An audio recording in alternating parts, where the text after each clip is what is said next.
Good evening and welcome to All for United WFC. I'm here for halftime thoughts with John Foster. John, good evening. Hello, Matthew. You all right, mate? I was until that first half. Go on then. Do you want to give us your thoughts and sort of run through your thoughts on the first half? Obviously 1-0 down in a derby and we've just lost a key player as well to an injury. Literally about 5 minutes before half-time, I was thinking to myself, what am I going to say here? And I was going to say we need to get Leah Galton on the ball more. I think there's about 3 opportunities where someone tried to pass to her out wide, and each time it was either intercepted or the ball went out of play.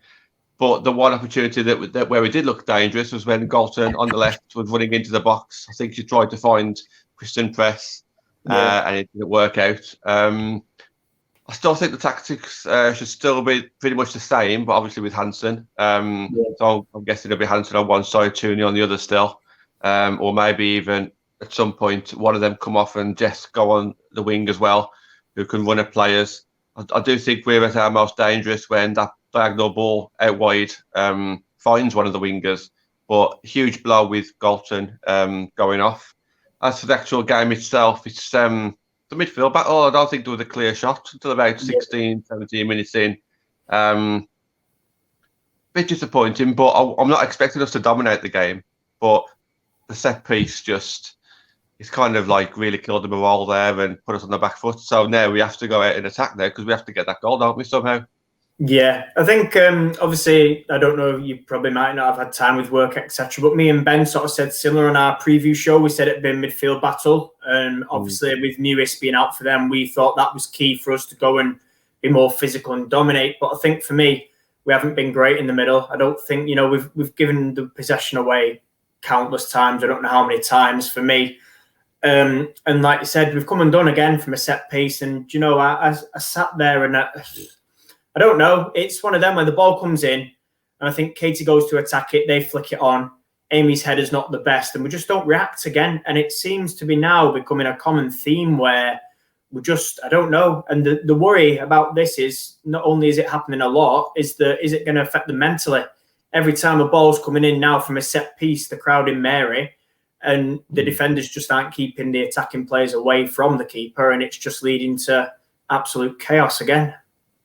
That's it, because even as fans now, I mean, after that goal went in, there was another corner in between that goal and the half-time whistle. And I'm thinking to myself, here's another corner now. If it's in our minds, it's going to be in their minds, isn't it? Which, as you say, it could affect them mentally.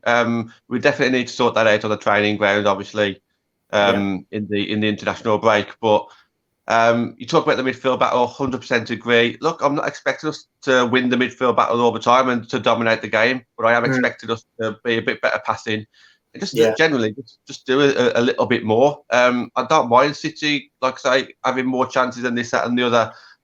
You kind of have to expect it against a top team who are playing at home and have something to play for as well.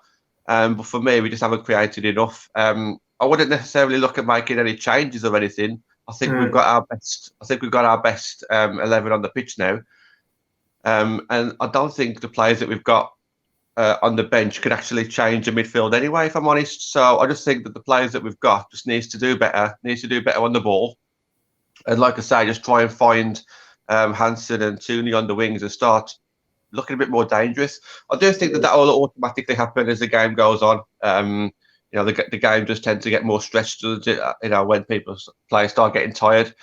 But we've got to stay focused at the back. We know that we're capable of scoring a goal. It's going to be hard without Galton because she's usually the creator, but Hansen can run at the defenders as well. She can create something. When Press is on the pitch, she can score. Maybe we might see a bit of a change. Maybe Press might go out wide and we get maybe a striker up front. That could be an option. But we've definitely got to look more dangerous when we've got on the ball. What I would say is after we did concede that goal, we did kind of move further up their pitch a little bit. So we did get a couple of chances, but still nothing clear cut. Yeah, no, I agree. I think, I'm going to, what should I do? I'll address the chances first. I think for me, opening 10, 15 minutes was a cagey affair. And this is why my pre-match prediction, earlier in last week on obviously our Reading reaction, I said 1-1. Obviously not out of it, 1-0 down, but I do agree. I think we've had, for me, 2 chances. I think Leo, when she crosses it, for me, should have shot. and probably just arrowed it across goal. And I think she tried to find, was it Kristen at the back post? And then Hayley had half a chance, left foot, kind of. Yeah, that was a decent effort. Yeah. And I think those, again, it's just this clinicalness. We know, like you said, we're not going to get too much. We know that we're light on numbers in terms of the bench, and something me and Benny discussed pre-match was that basically we'd probably only see Jess, Fuso and Hansen, because we've got a keeper and a couple of development players on there. But for me, that's still enough. I think, these chances are coming again. It's kind of same old, really. It's like, not clearing the set pieces, not taking chances, not creating enough. I think second half, it's interesting you say with press. I think for me, I'd probably put Jess up top, keep press on, probably take Katie off, try press behind the front two. And then, we've got Tooney out wide. I put Tooney in the middle and Jess wide. I don't know. There's lots of options, but, something that got me before was commentary in terms of being clinical. And they said City have scored 44 goals this season compared to, I think they said we were 27, although I might have misheard that, but we were in 20s anyway. And I just think, the difference between sort of finishing, if we're competing for a league or top three, for me is your goals. And obviously, Russo, Heath and LJ are massive misses. But that said, we should still have enough quality, to get through these games. And I think, again, it comes down to testing the keeper. She's not really had anything of note to do. Mary's made a good save from Ellen White's sort of acrobatic little kick thing. But yeah, I think big second half coming up for me now. I think we need to just get organised in defence, get more vocal, get a leader, attack these first and second balls. I'm still not seeing it on a set piece for me. And just really regroup, I think keep it tight in the middle. Obviously, we've got to watch it. I think Hayley, she got a booking, didn't she? So we've got to kind of be careful there. But yeah, I think for me, we've got to go now from pretty much kick off and literally throw the kitchen sink at them and see what we get and see if we can nick that draw and not fussed how it comes, who scores it, how bad it is or how good it is. I think just a goal. And, like I said, I'd take a draw now, to be fair. I would have took a draw before the start because obviously, I was saying on all the build-up shows before this, City are on their way up at the moment and we've already lost a couple of games out of the last three, and with injuries as well. So, I would have definitely took a draw before the game and I predicted a 1-1. Hopefully that's still the case. When we talk about throwing the kitchen sink at them and really going at it, I don't think there's any urgency for that as long as, we stay tight, like you say. So long as we don't concede another goal, then there will be opportunities at some point, I would have thought. The question is it going to be clear-cut opportunities? Maybe not. But, for me to stay tight to the back, don't do anything stupid, and I do think a chance or two will come.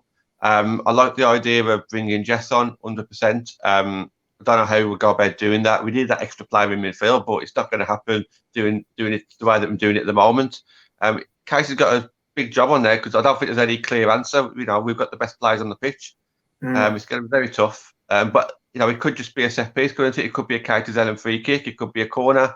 It could be a mistake in their defence. We need to keep the pressure on. I think they're pressing really well. I think we need to start doing that, to play to our strengths there as well. But again, Galton going to be a massive miss, and hopefully she's not going to be out for too long. It could just be like a bit of a twist or something like that. The fact that she walked off and not stretched it off, hopefully that's a little bit better than what it could be. But I guess time will tell on that one. Yeah, I think you're a little bit more optimistic than me on that. Do you know what? I'm not a physio or a scientist or anything like that, but I do think it did look maybe hamstring or ankle. It did look a little. I don't know. She just looked in pain. Whether that's me being a bit over, I don't know, overcautious, but it didn't look great. And like you said, a big blow. But I think throw Jess on for the power. She's pretty quick. Throw Fuso on as well because again, equally as quick, and just see what happens. I think they're still vulnerable at the back, especially at centre half pairing, obviously. With Steph and a new signing that's yet to settle in, I think it could be interesting. But fingers crossed. I thought City's midfield have done really well, but their defence, I still think they can be got at. Absolutely, we haven't seen enough of it yet, just to kind of put them under pressure. Let's put them under pressure. Let's let's do the press like that we're used to. We've got Jackie, Hansen, Tooney, and Kristen who will all press that ball. So we can definitely get at them, but we just need to do it in the right way, do it as a team. and then chances will hopefully come. But yeah, definitely not scared about. I still think that we can get 1 or 2 chances, as you say. We've got to be clinical, and more than anything, tied to the back and not concede that second. Yeah, and just before we go, I think, are you confident then of this 1-1? I think we can nick one. I think, like we've kind of covered, I think if we start to take our chances more, that'll pretty much be the halftime team talk. Create chances, take your chances, and go and nick something. But I'm confident of pulling one back, I'm going to say. Yeah, I'll stick with a 1-1 prediction. I don't think City created that much. I really don't. So even though they kind of like dominated the possession and territorially, there was good in the first 30 minutes, and they looked more likely to score than us, they didn't have many chances. It was just again a very lackluster set piece. Yeah, so let's carry on doing that. Carry on the way that it was at the back, apart from obviously set pieces, and then hopefully we can just find that killer ball over the top. That can kind of play one of the front 3 in. Yeah, absolutely. Okay, well, thanks for joining me, John. I'll let you go now and hopefully enjoy the second half. I'll use that term loosely. Thank you for people for tuning in, and we'll be back this weekend with our match reaction from tonight's game with John, Natalie, and other guests. Thank you. Thank you, mate.